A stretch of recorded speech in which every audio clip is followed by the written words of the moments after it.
Free practice 3 gets underway in Valencia. All of the drivers sliding their way out of the pit lane onto what is a very greasy circuit. And Nick de Vries is the championship leader. You can see there's been lots of heavy rain overnight. We're not anticipating much more throughout the day. So the drivers will want to get onto the track and get to know it again in slightly less wet conditions than yesterday's race. My name is Jack Nichols. Karun Chandok is with me in the commentary box here in Valencia. And this is going to be an interesting session, Karun, because how representative is it going to be of qualifying and of the race later on is the big question. Yeah, I think the drivers and teams will be happy that they actually got some running yesterday in the drive. At the moment, the last forecast I looked at, and by no means do I blindly believe any of the apps these days for the weather, but the last forecast I saw was for no more rain for the rest of today. Just cloudy, overcast, and maybe even some sunshine when we get to the race late in the afternoon. So it is, you're absolutely right. How relevant is this session if it's going to be a drying track? What could be relevant is right towards the final phases when they run their 250 kilowatt mode, for their sort of qualifying simulations, if you like. That's where it starts to become relevant, because the track by then would have had all these cars running around, cleaning up the racing line, making it drier, and then hopefully they can all have a go. It's going to be tricky for qualifying though, Jack, isn't it? Yeah. Because the ones at Group 1 will have the slightly damper track conditions, I assume. You would have thought so, because qualifying gets underway fairly early. It's only sort of an hour or so after the end of this free practice session. You can see it's quite wet. It's not particularly hot here in Valencia, about 12 or 13 degrees. Everybody's wearing their coats, so it's not as though the track is going to dry up quickly, even if you get a lot of running. Here are the two Mercedes EQ cars. Stoffel van Dorn, who is ahead of Nick de Vries, who is the championship leader then after yesterday, took the win.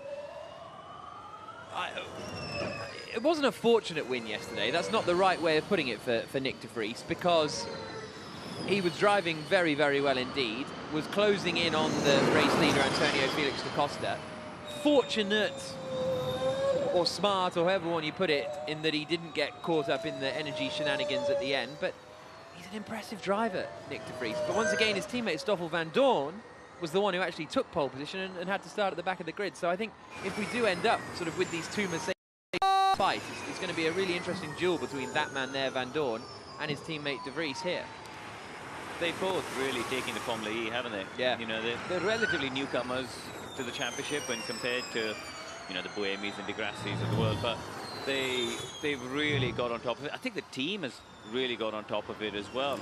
I think the consensus generally across the pit lane seems to be that the Mercedes EQ car is the one to have, especially over one lap in qualifying. I think in the races, it does seem to be much closer. The Audi package that, of course, both Audi and the Envision Version teams are running, as well as the Techeetah DS team, are right up there. Jaguar have shown great form in the earlier race weekends on the Sundays, although this weekend they appear to be on the back foot. So I think, while in qualifying, yeah, we could say Mercedes were, have had a good advantage. Actually, before Super Pole, it was unbelievably close, wasn't it? Yeah. I mean, it was ridiculous. It was something like 2/10, I think, the top 10 cars. Yeah, it was unbelievable. Across the line comes Nick de Vries then. They're doing 1 minute 42s at the moment, whereas we were in the high 1 minute 26s yesterday, as de Vries comes down through the first corner. One of the interesting things I think in this session is that if you were a team that struggled yesterday in the dry qualifying conditions, let's say, as there's Ian James, the Mercedes EQ team boss, but if you struggled in the dry yesterday,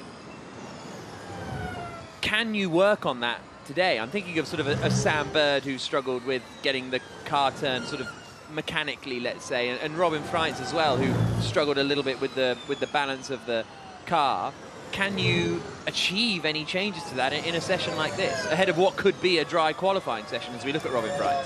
No, it's a really good question, and I think the short answer is probably no, because you might have made some changes to the car and it might feel better, but you've always got a caveat in your mind of, ooh, will it work when the track dries out? You know, clearly now, as you mentioned with the lap times, you know, down in the 42s, you could clearly see the spray as well. Drivers like Freins running wide, you know, trying to use the wet lines, which is typically away from the traditional racing line. You tend to run a bit wider and look for grip away from the racing line when it rains.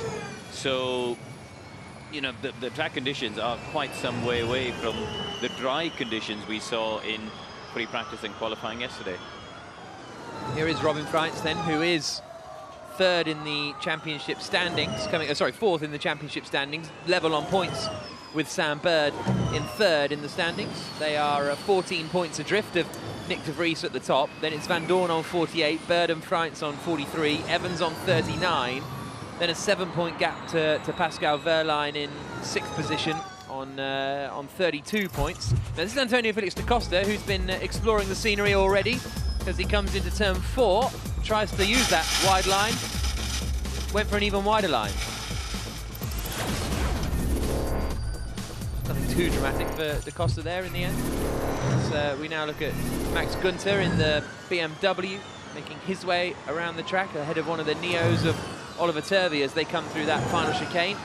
Günther really struggled yesterday in the wet conditions. Yeah, I mean, if you were Günther and that BMW team, you'd be using this session to hone your wet setup, wouldn't you? I mean, I think you said yesterday the first wet race in Formula E was in season 5 or something. Yeah, so, Paris. So there hasn't been a whole heap of wet races, but you will get them, and you can't afford to not be competitive at them. So, you know, Günther, especially starting in the front row yesterday, we've seen a yellow flag. Someone's gone off at turn 1, I think, but you know, they started on the front row and just plummeted down the order before he ended up in the gravel trap at turn 2. So, yeah, they should use this session really to, I think, try and just understand a little bit more of how to get the car working in the wet. Obviously, aero, for example, is quite limited on these cars. So what does a wet setup entail, really? Because, and is that going to be different to if you're on a street circuit compared to a regular circuit when you're doing a difference between wet and dry?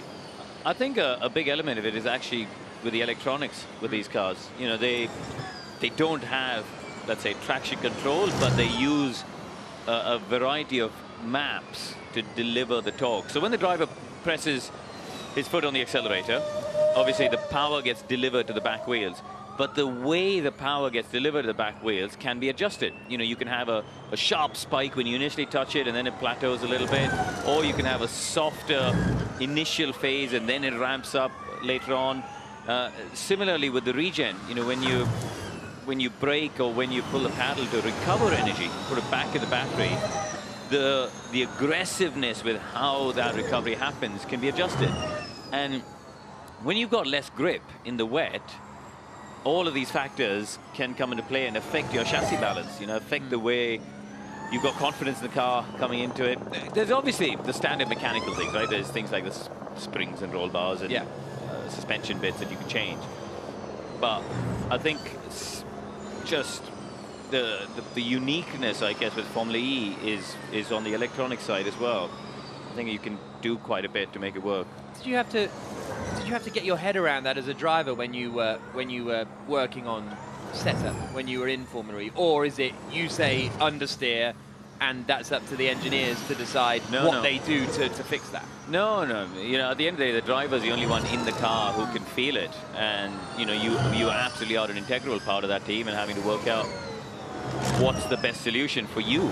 And because it's not binary. I mean, in many ways, racing drivers are the bane of engineers' lives. You know, engineers like things that are ones and zeros and binary and black and white. But you know, then you throw in a variable such as the racing driver who's got emotions and feelings and, you know, confidence. And Mortara's got none of those at the moment as he's sitting in the gravel trap.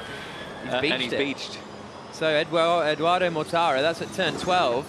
And you can see he's kind of spun quite early on the way in. So he's got on the curb or something. Let's have a look at the Swiss driver. Red flag out. Oh, it's gone very early. He's locked the rear wheels. Yeah, as you say, very early on. As soon as he was coming over that crest, you could see the rear wheels lock up straight away.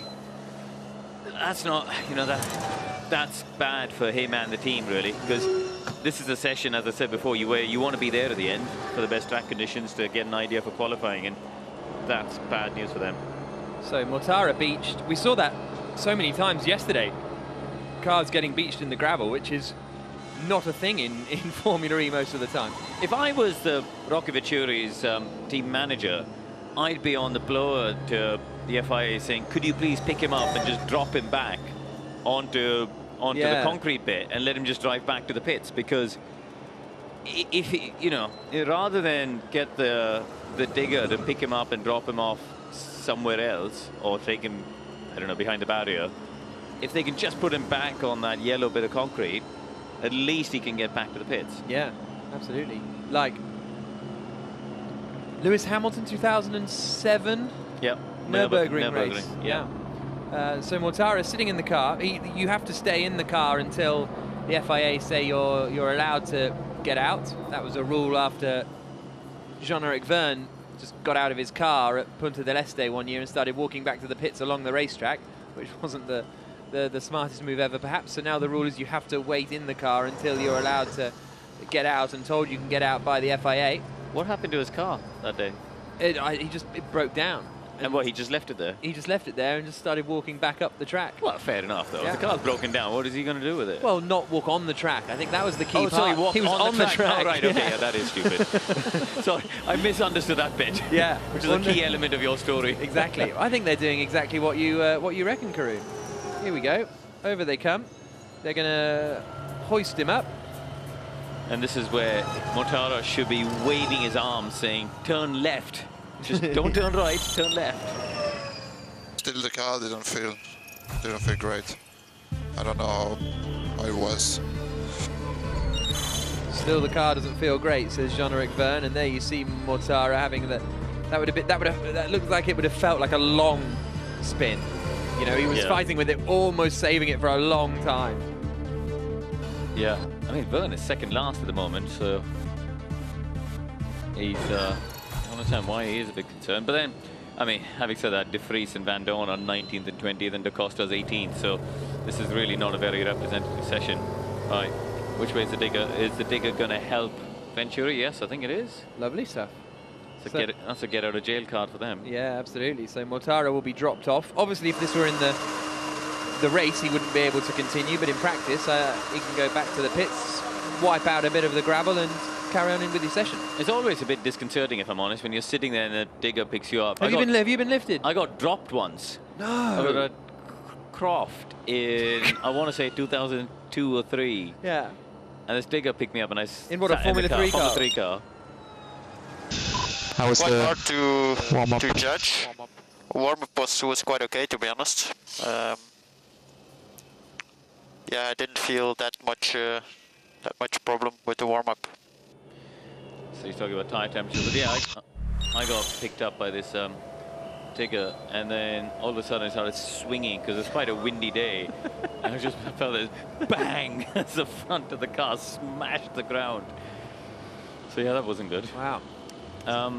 Now, has he got the ability to actually fire this thing up and drive back to the pits? Because otherwise, he will not be very popular with race control. Having put him back in the place that he would have wanted, if he can't. Oh, there we go. Okay, well done. He was spinning the wheels in the gravel, wasn't he? So he's you'd think he's kept it running, and he has indeed. So Mortara then returns to the pit lane, and the session will. Oh, he's accelerating and braking to get rid of the gravel. Yeah. Yeah. Yeah, that's the right thing to do. It's much easier to ditch the gravel out on track off the line than it is in the pits. Okay, careful, no gravel on the track. Okay, box this lap, Edo. Box this lap. Box this lap. As if he's just going to, right, let's crack on. There's Jean-Eric Vergne. I do love engineer mentality sometimes. I mean, it definitely goes into the category of let's state the obvious, isn't it? And what were you like on the radio? Are you a sort of sarcastic reply kind of guy? Like, oh, good one, or yeah, state the obvious? Or do you just ignore it and crack on with what you're doing? No, you just ignore it. You know, at the end of the day, they're all, you know, the engineers are there to help you, and they're there to work with you. And what you will end up doing is making fun of them later on after the session, I think. But, you know, on occasion, I suppose on that sort of occasion, I would have gone like, yeah, well, I'm not going to carry on driving, am I? Right, But, yeah. half an hour to go, green flag again, and straight out of the pits went Jean-Eric Verne, being passed here by Max Günther into turn 4. Sims heading out as well as Buemi, City Camera, to Costa, De Vries, Van Dorn. They're all starting to leave the pit lane now. As we look at the championship leader, Nick De Vries won the opening race of the season in Diriyah, 9th in the second race, 2 retirements in Rome, but then the win in the E-Prix yesterday in Valencia, and he has the lead in the championship standings. But as we were alluding to a little bit earlier on, if you're out in Group 1, in theory, Valencia is going to be an okay race to be in Group 1 in. Van Dorn and De Vries both made it through to Superpole yesterday from Group 1, but if it is a drying track, then that's going to be a very different story indeed. As you see, Max Günther, who struggled yesterday, skidding off into the gravel at turn 2 and ending his race, which was a shame for him because he had 2 points finishes in Rome. Before that, he'd retired he'd crashed out of 7 of the previous 9 races, but 2 points finishes in Rome looked to put him back on track. But another DNF yesterday as he skidded into the gravel. But they've had a quick car, haven't they? You know, even yesterday, as I said, you know, qualified. But it was fastest in free practice, qualified well, and you know, started the race in the front row. So it doesn't seem to be a lack of speed, certainly in qualifying, but they just haven't been able to convert that into points on the championship table. 28 minutes left on the clock. Sliding his way through turn 3, Max Günther, the man from Oberstdorf in Germany. Although I think he recently moved to Monaco, did Günther, over the last summer, I think. Must be well paid now. Yeah, exactly. I said, don't you miss because he's a real outdoor kind of guy, you know, and grew up in sort of Bavaria, in all the hills and the mountains, and he said, yeah, but got all that in Monaco as well. So there we go. There's your little bit about Günther's life as he comes around turn 12, and no, sorry, he's at 9 and 10 now, coming through the cut through. His teammate Jake Dennis got his first points of his Formula E career with an 8th place finish yesterday, which was good stuff for the British driver. Does he live in Monaco as well? No, Leicester, I think. So he's not being paid as much. No, exactly. I think he might still be. He might have just moved out of Leicester. I can't remember, honestly. Born in Nuneaton, so not quite the Monaco lifestyle for Jake Dennis yet, but there's time. Mortara, the only driver in the pits. Everybody else on circuit. Lap times are coming down now, aren't they? Down into the 1:38, so sort of 4 seconds quicker than we saw earlier in the session. Is it me? Does it look like the sun's starting to brighten the day up Let's a not bit? get too excited. That'll boost our day, and you can also fan boost your drivers. Hashtag, you can vote at fanboost.fiaformulae.com, or you can scan the QR code and give your vote to a driver. It looked as though Oliver Turvey was going to get a fan boost yesterday. He was 5th in the standings after free practice 2, but just slipped out. It would have been his first fan boost since the 2nd round of season 2 in Putrajaya, where he and Nelson Piquet both got it when they were driving for the next EV team. But alas, not to be for Turvey. Maybe he will today. I don't know if I'm allowed to say that, actually. I think I have to be impartial with fan votes. Did you ever win fan boost? Don't think so. I don't know. No, I don't think so. I would have remembered if I did. Do you think? So no, I think it's probably no. Here is Sam Bird then, one of the drivers we were talking about a little bit earlier, who struggled with the car yesterday in the dry qualifying sessions, ended up way down the order in 20th place, I think it was, and we're hoping for better today. Still came through to, came through to be running quite well, but he was one of the drivers that ended up getting disqualified for using too much energy. So the 2 Jaguar drivers are still going to be in Group 1, aren't they? Yeah. Alongside the 2 Mercedes drivers. So it's a bit of a nightmare scenario for them because, you know, they've had a difficult day yesterday where the car wasn't as quick as they would have liked. Then they haven't been able to make changes which they could evaluate in these mixed conditions this morning. And they're now going to be in the potentially the group with a disadvantage with a more damp track. So it's a bit of a lose-lose-lose at the moment for them, unless they have managed to change the car enough, and you know, with a bit of luck, it's ended up in a much better setup window than they had yesterday. Because you know they've got two very good drivers, and they've got two very experienced drivers now who can, we know, extract performance from it. It is obviously a very different track we've got here in Valencia compared to the stop-start bumpy street circuits. So you know they do need to do some setup work on the chassis of their car. Bird across the line to go quickest, a 1 minute 37.738, half a second clear of De Vries. Phil Ingram telling him to keep pushing if the brakes are okay. You didn't win fan boost, I'm afraid to say. Bruno won it a couple of times. Your teammate Bruno Senna. Yeah. Nick Heidfeld won it. I remember in race 2 because there was a huge Justice for Nick campaign after his crash in Beijing. And everybody voted for him to win it in race 2. Salvador Duran was very popular in the fan boost that year. This is Nick Cassidy. He's using, he's the first of the drivers doing attack mode, Jack. So he's gone for the 235 kilowatts earlier than a lot of other people, which is interesting. Yeah, only his teammate Robin Freitz on the last lap used attack mode to do a 37.0, and I think Alex Lynn is in attack mode as well, or has done an attack mode run. Alan McNish asks if I have won fan boost. No, of course I haven't ever won fan boost. Has he? Has McNish ever won fan? No. I mean, they should have a team principals fan boost, shouldn't they? Now there's a genuine And thought. what do they get for it? Maybe they can get a boost for both their cars. Yeah. That would be all right. Principal points. Oh, that'd be quite good. Yeah. I'd like to see Nishi's promotional video. Yeah, like a little selfie video going. Yeah, his selfie vote for me video. Vote for me on the fan boost. Something like that. Here's Cassidy. Mate, Sam behind, still pushing. Stephen Lane saying that Sam Bird behind is still pushing. Cassidy goes to the top of the times. 1 minute 36.248. And McNish said he would do his fan boost videos in a kilt. Well, yeah, he'd definitely win that.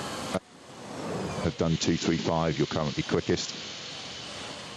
You see Mike Lugg there with the ML on the side of the... what time did I do? Sorry. You did 36. There's a big slide from Antonio Felix to Costa. Cassidy trying to work out what he did. But yeah, Mike Lugg, who was at the team, the Vision Virgin in season 4 as a race engineer, moved to Red Bull Racing in Formula 1 and was race engineer for Alex Albon and Pierre Gasly, I think, for over the last couple of years. And now he's taking over as the sort of head of the Virgin operation. Not the team principal, but in the sort of engineering role he's moving into.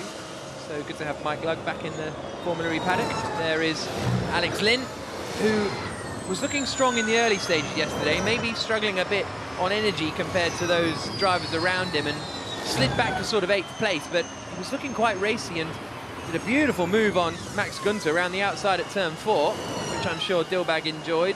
But Mahindra were looking so strong yesterday, full stop. They were running, what, 3rd and 5th at one point, I think. 3rd and 4th, I think. They were fighting each other, weren't they? Yeah, yeah. So I think they were 3rd and 4th. And then you're right, Alex slipped back because I think he started to overuse the energy a bit. And the two Envision Virgin cars, I think, got ahead. But they were still in line for sort of 3rd and 6th or 7th. And then, so to end the day with, you know, 2 cars out of energy and disqualified was a pretty disappointing end for their day, really. Stoffel Van Dorn in the Mercedes EQ. Now, until yesterday, Pascal Wehrlein was the only driver to have scored points in every race so far this season, but he ended up retiring with brake trouble yesterday in the Porsche, despite still qualifying inside the top 10 and looking set for some points. But they had a terrible day, didn't they? I mean, obviously, Pascal, you mentioned had to retire, and then Andre Lotterer got into 2 different incidents through the race, and yeah, it really was not a great day for that team. It's an interesting one because, you know, when they arrived into Formula E, and considering they've come off the back of tremendous success in the recent LMP1 era, you know, winning Le Mans and things like that, I assumed with all the learning they'd had there with the hybrids and, you know, electrical energy and battery power and all that, I thought they would come into Formula E and absolutely blitz it. But it's not quite worked out for them, has it? You know, they're not, they don't seem to be up there in the sort of Mercedes, Audi, Jaguar window, as you know, in terms of race pace and efficiency at the moment. Yeah, they're sort of a year behind Mercedes. They joined together at the start of last season, but Mercedes had the year under their belt running as HWA with kind of basically the same race team. So they're sort of a year behind the curve on that one. And they've had flashes. Andre Lotterer has taken pole position in Mexico City last year. They've had quite a few front row starts this year as well. But like you say, whenever it comes to the race, you never really see them in contention. Even race 1 of the season in Diriyah, Wehrlein was right behind Nick de Vries for the first third of the race, really. Then as soon as they got into attack modes and that kind of sequence of the race, he dropped back and ended up finishing in 5th position. So there's something missing there, I think. So Lucas de Grassi comes down to turn 1. He's had a little bit of a skip through the gravel a couple of laps ago, but and he's had a bit of oppo at turn 1 there. Runs wide on the way in for the Brazilian, who did finish the race yesterday. Finished in 7th place. He's had a 9th and 8th and a 7th so far this season, and 2 retirements. Coffee breaks are going to red phase. Copy. Question. Brakes are going to red phase. Replay of him just making that mistake at turn 1. So it'll be a temperature-related thing. What Audi would have set up on the steering wheel on his display, I assume, is some sort of thresholds which tells you, you know, what temperature range the brakes are at, and they'd have a range of colors. So to give these guys, you know, an indication of what the brake temperatures are. Jake Dennis has gone 2nd quickest, but that lap time has just been deleted actually because the car's still getting better more or less every lap. Copy.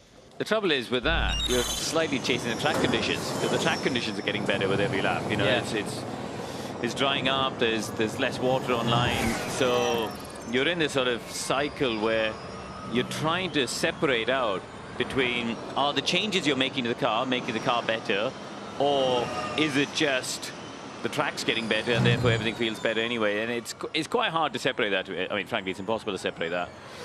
But here we go. This is the Nissan of Sebastian Buemi on his attack mode lap. Comes across the line down towards turn 1, where there's a yellow flag at the moment. So we'll see if Buemi has to back off through the left-hander here. Well, yellow flag goes away just as he's coming through it. So who's that? One of the DS Techeetahs going slowly. Maybe it was one of them, that's Jean-Eric Verne, that ran into trouble down at the first corner. As Buemi now comes into turn 3. He was unlucky yesterday, really. He was hit out of nowhere by Andre Lotterer, who he wasn't even fighting with, and we go on board with Driver's Eye. Driver's Eye yesterday in the rain was so cool. Yeah, it was really good, wasn't it? We were able to see just how tricky it was with visibility, with all the spray when the rain came down about lap 4 or 5, I think, wasn't it? The shower. Yeah.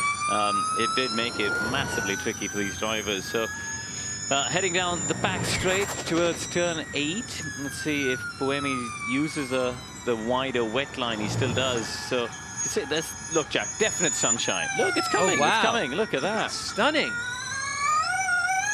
I'm excited for today now. I was always excited for today. Buemi through the left-hander now down towards turn 12. Coming up behind one of the Diesta cheaters, and again, was that intentional? Possibly, but it was quite wide. I think he's been caught out here because he tried to make a gap to let these cars go, because obviously he was on a higher power lap, and he's ended up catching them. So his lap time, sector 3, is going to be compromised. In fact, he's slower on this lap in sector 3 than he was on his 200 kilowatt lap, which just shows how much time he lost. De Vries in the meantime, by the way, has gone second quickest, only 17 thousandths off Cassidy's time. Van Dorn is about to come across the line, and that puts him 5th fastest. But I don't know. I don't think that was an attack mode lap. Maybe it was. No, it's one of those where, again, we had this a little bit yesterday. The halo's flashing, but the timings aren't showing that he's, or suggesting that he's in attack mode. Here is Mitch Evans, who had to retire yesterday after damage and a collision with Sergio Sette Camera, and also has a 3-place grid drop for the race today because of that. So that'll compromise Evans as well as being out in Group 1. Spoke to him about it yesterday, and it was one of those where you're chatting to a racing driver and you kind of know that they know that they're probably going to get a penalty and that it's probably not unfair, but they're not going to say, oh yeah. I mean, Mitch is quite good at admitting it, though, isn't he? But you know, I think he's one of the better ones, actually, who sort of goes, yeah, that was my mistake. Yeah. Really. You know. But he was sort of the opinion of he'd come through attack mode. Where is, you know, sort of where was he meant to go? Set the camera came to the apex. One of those. I think it's a fine grid drop, but obviously that ended his race. But I guess I don't know. If you're sort of an Evans or someone else who retired early on in the race yesterday, do you think, oh well, it doesn't matter because I never would have finished the race anyway? Now, when you see what happened to everybody else, can you kind of make peace with what happened yesterday a little easier? But did he retire because of what? Because of the damage. Suspension damage. Yeah. Well, they'd be kicking themselves for not trying to fix the car and send it back out, because even if he'd finished like 2 laps down, he would have still got a point. Yeah, that's very true. Very true. So I think that's what I'd be thinking about is, you know, could I have just somehow carried on to finish? 12.5 minutes to go. Sims was good yesterday. Yeah. He impressed me a lot. Yeah, he came through from 12th on the grid up to 3rd, didn't he? He drove a very good race. You know, was good on energy, good on overtaking, showed real calmness and composure throughout that race in tricky conditions. He didn't have the qualifying speed of Lynn, did he? You know, all through yesterday, as we see René Rast having a little squeeze of the throttle on a little slide at turn 8, but yeah, Simsy never showed the sort of one lap pace that we saw from Lynn, you know, in both the group stages or Super Pole. Alex was good, and even free practice, frankly, I think he was second quickest in the free practice session, but Alexander Sims didn't quite have the one lap pace. But when it came to the race, he looked like the quicker of the two cars and the more efficient of the two cars. Yeah. Absolutely. It's 4-1 in qualifying to Lynn ahead of Sims. Obviously different groups and everything to take into account, but Sims has been frustrated with his qualifying performances this season. As often felt he hasn't got the most out of the car in those sessions. As Oliver Rowland goes up into 8th place, René Rast comes down towards turn 2. And here is Rast's radio. And the tyre didn't feel as good as the other one, straight out of the box. Copy that. The tyre didn't feel as good as the other one straight out of the box. They've got a couple of sets to use for the weekend as we look at Pascal Wehrlein. You can really see his balaclava out there, can't you? Under the helmet. Is that his balaclava or is that his... I don't know, it's just quite noticeable that it, like, you know, in the 70s when they had the big sort of ruffs almost of balaclava. As Rast gets a bit slidey through the final chicane. Went up to 3rd quickest, only 7 hundredths between them. Got out onto the grass, actually, on the exit of the chicane there, did René Rast. Nato in the pits having his tyres changed. Oliver Turvey is waiting in the pit lane for someone to get pushed back in. And we've got 10 minutes left, so I presume they're going to come back in and change some tyres, go out and do a full power 250 kilowatt qualifying run, which again will be fairly unrepresentative. Yeah. I mean, the guys in Group 1, the likes of E-Prix, will be really hoping that we get a rain shower now just to even it out, because otherwise they are going to be in trouble. This guy should be the favorite for pole, really. You know, based on the qualifying form he showed yesterday and the fact he's in Group 4 today with the best track conditions, really, I mean, it should be pretty straightforward for Alex Lynn to set the fastest time in the group stages. What happens in the Super Pole, of course, is a different thing. Yeah. But certainly from a, you know, the first part of qualifying should be a slam dunk for him, really. There is Sam Bird. How did you find, as we look at some cool shots of the cars coming through in the wet at the chicane, but how did you find qualifying in Formula E? Because I think it's one of the most interesting things that I speak to the Formula E drivers about, because they so often they go into qualifying with no real reference point, no real clue about where they're going to brake at turn 1, because they've had 2 shots at getting a 250 lap. Often they've had traffic, or they've had this, or they've had that, and they have no reference. For me, that was the hardest part, actually. Yeah. Was, you know, when you go to that first braking zone, where do you brake? Yeah. And, you know, and back then in season 1 when I drove, they didn't have the electronic brake-by-wire systems that they have now, and the cars were much less sophisticated in Gen 1. So that was the bigger problem. You had to manually wind the brake balance and adjust it against the, you know, the regen. And it was really difficult to try and adjust your, as you say, your references and your braking points and get the car working. Vern really squirmy out of that last chicane, trying to put the power down. Because drivers say it's the only, I think Van Dorn pointed me out to this last year, it's the only motorsport, he thinks, in the world where, right, this is it, this is your big qualifying lap, this is where it all matters, you've got to brake a bit earlier, because you've got more power, you've got the same grip from the tyres, so you're not going, oh, Mortara went straight on there. No, that was nice. That was a lovely little 180.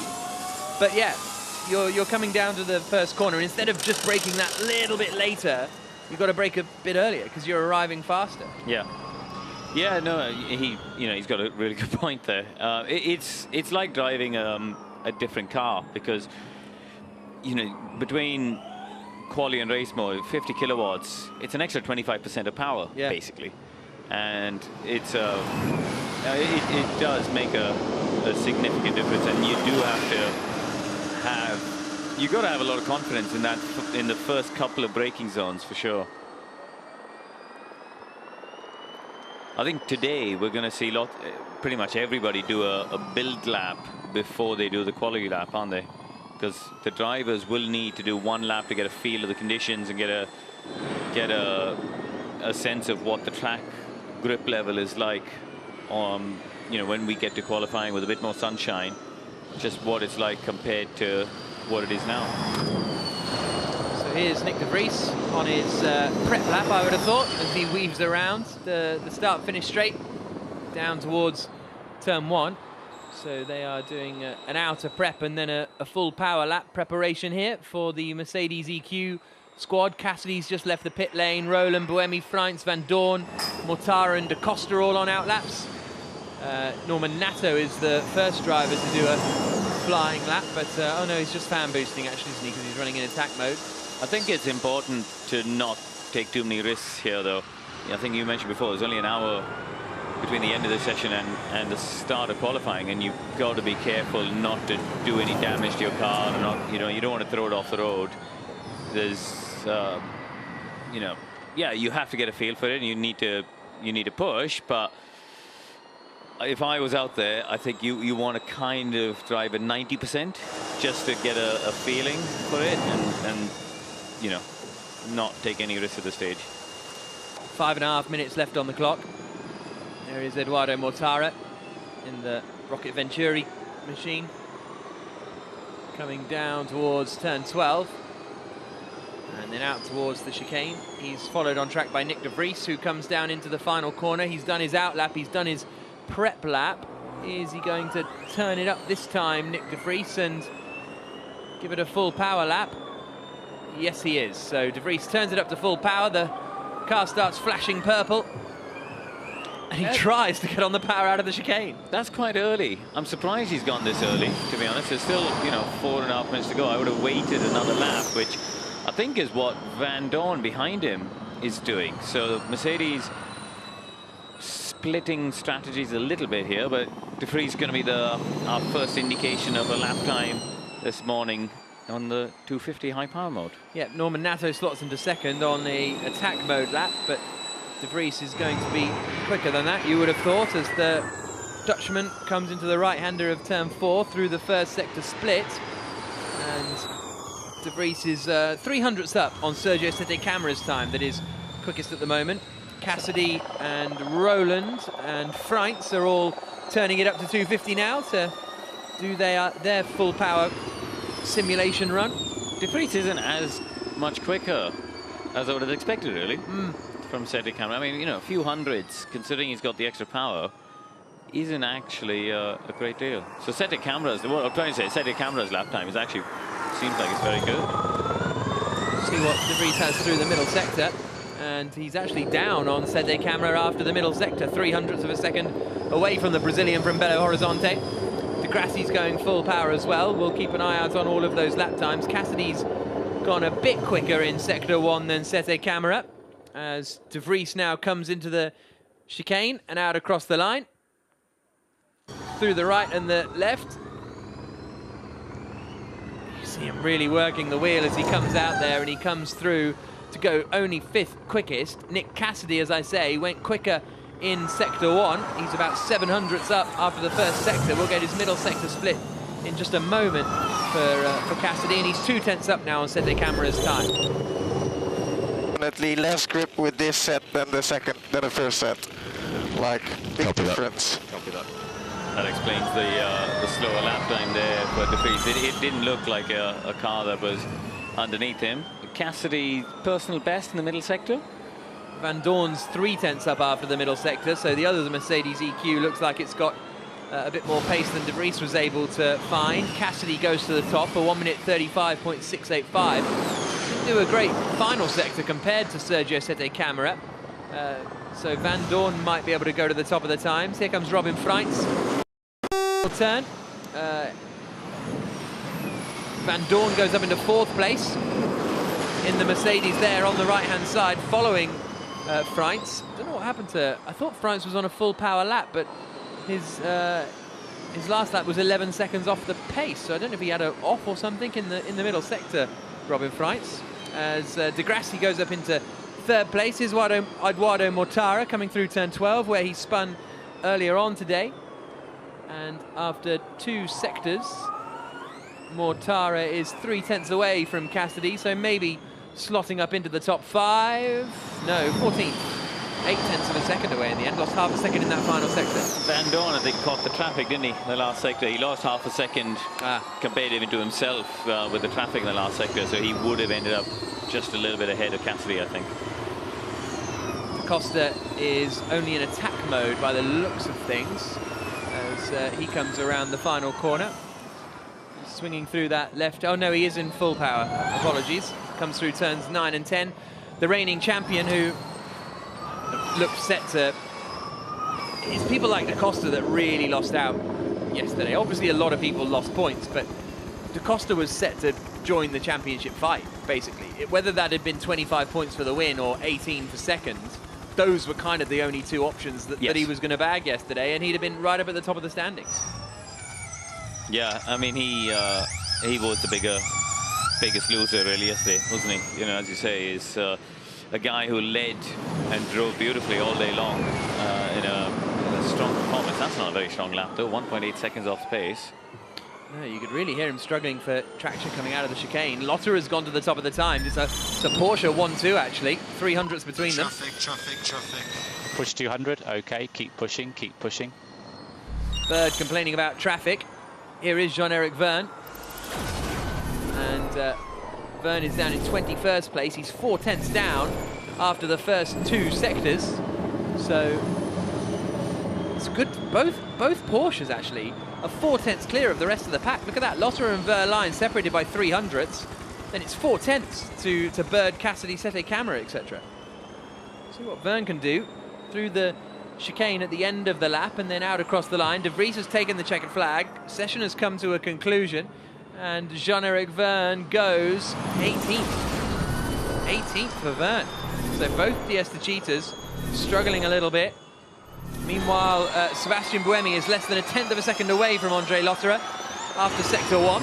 But again, he's got a lot of traffic here to contend with Buemi. And in fact, he might. He was gesticulating in the car, I thought. So I wonder if he's backed off. Is he going to the gravel or just going a wide line? Coming through 8. We go on board with driver's eye, but that Mahindra is very much in his way. Gets out of the way now, does Alexander Sims, I want to say. And now Buemi comes down towards turn 12. He's 3/10 of a second away from Lotterer. Oh, he's off, he's off. After the first 2 sectors, just keeps it out the gravel. That was a lucky save, that. He would not have been popular with the team if he ended up in the gravel in the Yeah.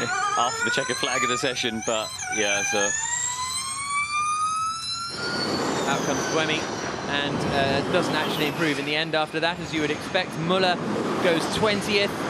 Sergio Sette Camera is 3 seconds down after sector 1, so I think Sette Camera might have been made a mistake. Oh, and or has he stopped?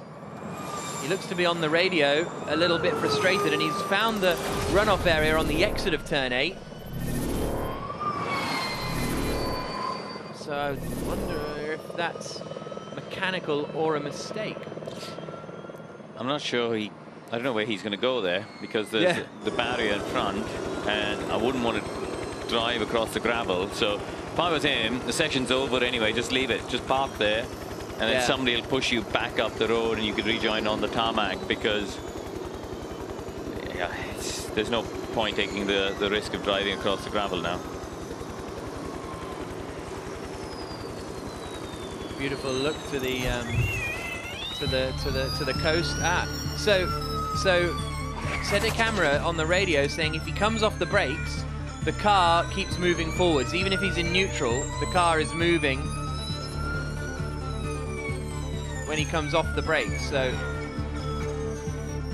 some kind of software issue there, you would suspect for Sette Camera. So it's just gone straight on, basically, unable to stop it. Brazilian. Yeah, suddenly got to hear and was like, oh, well, where am I going to go? Practice starts in the wet conditions now for the drivers, and hopefully we will get a standing start today. If it continues to dry, you would think so, but there are some showers around later this evening, or this afternoon, I should say, but it just depends whether we get them or not, as both Neos pull away. And we are an hour and 12 minutes away from qualifying. That's how much time the teams have. And what do you aim for? I think that's the fascinating thing when you're setting the car up for qualifying. It is tricky. You know, at the end, you have to set it up for the conditions at that time, and it means you can't do a whole load in advance because you got to read it, you know, when it comes. So yeah, we'll see. Well, it's a Porsche 1-2. Andre Lotterer and Pascal Wehrlein, 4/10 of a second clear of the rest of the field, with Sam Bird in 3rd, Nick Cassidy 4th for the Envision Virgin Racing team. Sergio Sette Camera in 5th place, and that was still set using only attack mode, not a full power lap from Sergio Sette Camera. Norman Nato 6th for the Rocket team, Rocket Venturi Racing. Gunter down in 14th place. The Diesta Cheetahs struggling a little, with Jean-Eric Verne and Antonio Felix to Costa in 18th and 22nd place specifically. Oliver Turvey is in 19th position. And Sebastian Buemi didn't manage to improve after he went off at turn 12. He ends the session just behind his compatriot Muller in 21st spot. So, a fascinating free practice session. Just an hour and 10 minutes to go before qualifying as Nick Cassidy starts his practice start down towards the first corner. Picked up his some good points yesterday, his best formulary race result with a 4th position, but it's the 2 Porsches who are at the top of the standings after free practice 3.